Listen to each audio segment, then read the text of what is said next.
Hi, Nellie, old kid. How are you this bright, cheerful, sunshiny morning? Don't try to fool me, Danny Marsden. It's Monday morning, and nobody feels that cheerful on Monday morning. Why not? It's all in the way you look at it. But you don't look any too happy. What's the trouble? No trouble exactly. I just feel sort of, serious. My Aunt Sue just phoned. She's worried about her son. That's my cousin Harold. You see, Danny, the trouble is he wants to quit school now and get a job. And my aunt and uncle want him to stay with it till he's through high school. And university, too, if they can talk him into it. Oh, they're right, too, by golly. If I could do it over again, I'd get a whole lot more education than I did. It's something you can never get too much of. You just try telling that to Harold. He says they aren't teaching him a thing that will ever be any use to him. He wants to be a newspaper man. As a matter of fact, Danny, you're sort of a hero to him. Well, I am, eh? Yeah. You know what fantastic ideas adolescent kids get. Thank you, I'm sure. You know, you say the nicest things. Anyway, Danny, I do wish you'd have a talk with him and make him see reason. Yeah, okay, I'll do that. And say, Nellie, that gives me an idea. Yes? The boss hasn't come across with our assignment for this week yet, has he? No. He's probably running out of ideas. I'd like to suggest to him that I do an article this week on education. It'd make good reading for your cousin Harold, too. Set his thinking straight for him. Danny, that's wonderful. Oh, it was what you said that gave me the idea, kid. I don't know what I'd do without you. As a matter of fact, you're sort of a heroine to me. Oh, Danny, am I? Of course, you know what fantastic ideas newspaper men get. Okay, Mr. Marsden, okay. Now go and talk to the boss.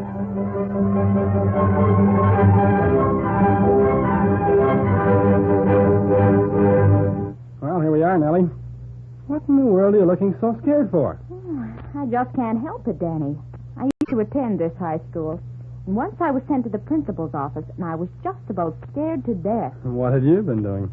Throwing chalk. Nellie McCoy. I'm surprised at you. Oh, I've had my moments. Anyway, here I am again in front of that same principal's door waiting to go in, and I'm just as scared as I was the first time. Oh, it's just a complex or something. I guess so. Mr. Marsden? Yes. Won't you come in, please? Oh, thank you, Mr. Fraser. Please sit down. Oh, thanks. This is my assistant, Miss McCoy. How do you do, Miss McCoy? Haven't we met somewhere before? Why, well, I don't know. A chance resemblance, perhaps. Yes. And now what can I do for you, Mr. Marsden? My editor has asked me to write an article on education for the Mid-City Sentinel, Mr. Fraser. And I figured that the best way to find out the facts about education was to come to an expert in that field. Yourself, in other words. Well, I've always felt that there were two things to be aimed at in education. The first is an appreciation of democracy. You're a newspaper man, Mr. Marsden, and you must come into contact with a great many people in the course of your work. I'm sure you must have noticed how many Canadians there are in all walks of life who lack an appreciation of what it means to be a Canadian, to live in a free country with a free economy. I have. As a matter of fact, I'm afraid I took a lot of those things for granted myself up until a few weeks ago. Exactly. At this moment, as I speak, young Canadians by the hundreds of thousands are sitting in schoolrooms from Newfoundland to British Columbia learning about Shakespeare and Oliver Cromwell and the packing industry in Argentina and the square root of X plus Y. And a lot of them, no doubt, are quite fed up with the whole business and are doodling in their textbooks or throwing chalk at one another. I beg your pardon, Miss McCoy? Nothing. I just... nothing. Oh, sorry. I thought you spoke. As I was saying, all that formal learning is part of the business of education. But it isn't the important business of education. What we're aiming to do, Mr. Marsden, is to turn out well-rounded citizens with a reasonably good store of general knowledge. But above all, citizens who'll want to go on learning all their lives, who'll be interested in how the world is run, who will know how to distinguish fact from fancy. I doubt very much whether the big issue that's abroad in the world today, the issue of democracy versus statism, is going to be finally settled during our lifetime. It may take several generations. In other words, it's going to be up to our children, and perhaps to their children. Oh, I never thought of that angle. Here in Canada, we have a precious heritage. It's our responsibility to make that heritage still richer before we hand it on to our children.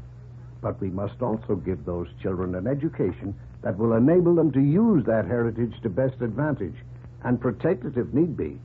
They need a deep and abiding appreciation of Canadian achievement, opportunity, and freedom. I'm with you on that. But you said there were two things an education should aim at. What is the other? The second is the development of a Christian concept. I think that idea is expressed admirably in a publication I've just been reading. Here it is. Listen. There are very few of our observers who do not constantly stress that unless the peoples of the Atlantic nations experience a great spiritual awakening, they will never have the strength successfully to withstand the militant ideology of communism. The civilizations of America, Europe, and the British Commonwealth spring from the Christian tradition.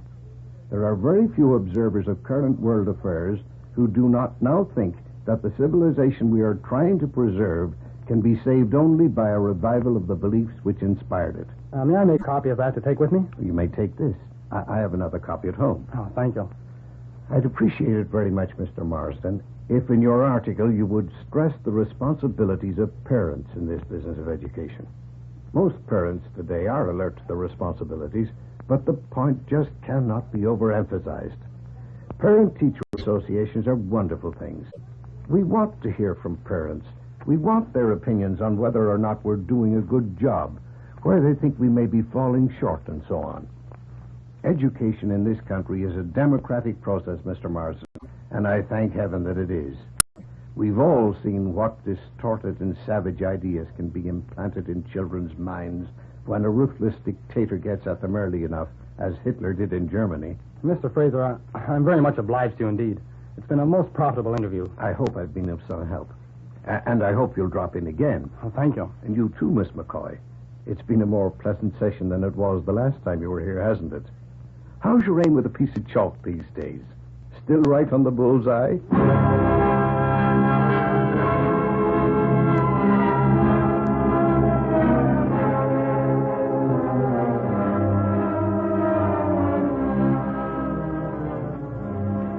Mr. Fraser's sort of nice, isn't he, Danny? Sure, he's nice. But what are you still looking pale for? Well, I guess it's a complex, like you said. Shows how things that happen in your school years stick with you the rest of your life. Well, I wish some of the algebra and history that happened to me had stuck with me, too. Well, let's get back to the office. Taxi? A taxi, mister? Yes. I'm going to treat you to a taxi ride, Nellie. Swell. In you go, Nellie.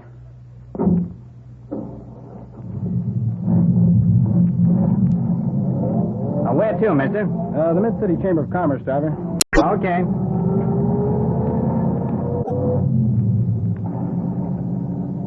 What are your views on education, driver? Education? Brother, I'm for it. If I'd got more, maybe I'd be a lot farther ahead than I am now. Oh, I ain't complaining. I do a pretty good business with this hack. But who knows? If I'd went to college, maybe I'd be a lawyer right now, or president of a bank or something. Well, what do you figure is the purpose of an education? Well, that's simple. To get you places in life. The more education you got, the better jobs you can hold down, and the more dough you can make. That adds up, don't it? I don't know. I've just been talking to a high school principal, and I don't know that he'd agree with you. Well, not entirely, anyway. Well, I don't pretend to know all the answers. Say, how's he got it figured? I guess he ought to know. Well, look at it this way. You can set up schools, and those schools can turn out people who are good mechanics, and good carpenters, good doctors, and good lawyers, and good storekeepers. But that isn't enough. If you don't turn out people who are good citizens, you're wasting your time. Yeah, I guess he's got something there at that. But how's a school going to teach people to be good citizens? That ain't something you can learn out of books. Oh, I'm not so sure. For one thing, you can teach the kids how our economic system works. You know, supply and demand and the incentive to produce and so on. Now, just a minute, mister. That stuff is okay. But how's it going to make the kids good citizens? Knowing all about business is one thing. But now the way I got it figured, see? Being a good citizen is getting out and voting for the right guy. It's helping your neighbor when he's in trouble and not getting yourself in jail. And all stuff like that.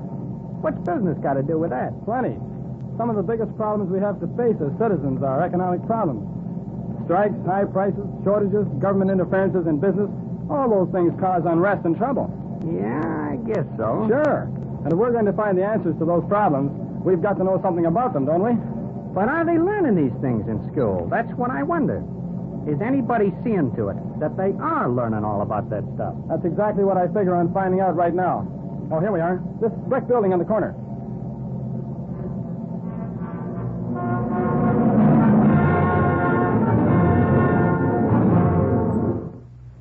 So what you want to know, Danny, is how much is being done to educate our children to take their place in the free economy. Well, that's just about it, Paul. I figure that you, as one of the leading businessmen in the city and chairman of the Chamber of Commerce's Educational Committee, well, you ought to be able to give me the answers. Well, I can tell you for one thing that at least 70 of the Chambers of Commerce and Boards of Trade in Canada have education committees like the one I'm on. The idea is to keep abreast of the latest trends in education and to work with the teachers of the community and give them any information they might want that we're in a position to give them. In addition, 5 typical communities across Canada have been selected as pilot communities, and their local chambers of commerce are conducting an intensive study of methods of education in those communities. You know, Canadian businessmen feel they have a big stake in education because those boys and girls sitting in our schoolrooms now are soon going to become employers or employees. And, of course, they'll all be consumers. The economic system that this country operates under has provided the highest standard of living in the world. At the same time, it has left people with the greatest amount of individual freedom. Whether or not it will continue to give us the good things of life in ever-increasing amounts depends on the kind of children we turn out of our schools. Now, here's part of the Canadian Chamber of Commerce's official statement of policy on education. The Canadian Chamber of Commerce believes that businessmen should take a more direct and active interest in the policies and administration of our educational system. If our way of life is to survive, we must teach the advantages of democracy. Member boards and chambers, therefore, are asked to form committees on education. One of the first items in such a committee's program of work should be development of an understanding among the teaching profession of the problems of business. At the same time, businessmen should endeavor to understand the teachers' problems. Educators' salaries should be increased to the point where men and women of the highest qualifications, personal and academic, would be attracted to and would remain in the teaching profession. The Chamber considers public expenditures for education an essential investment by the taxpayers of Canada.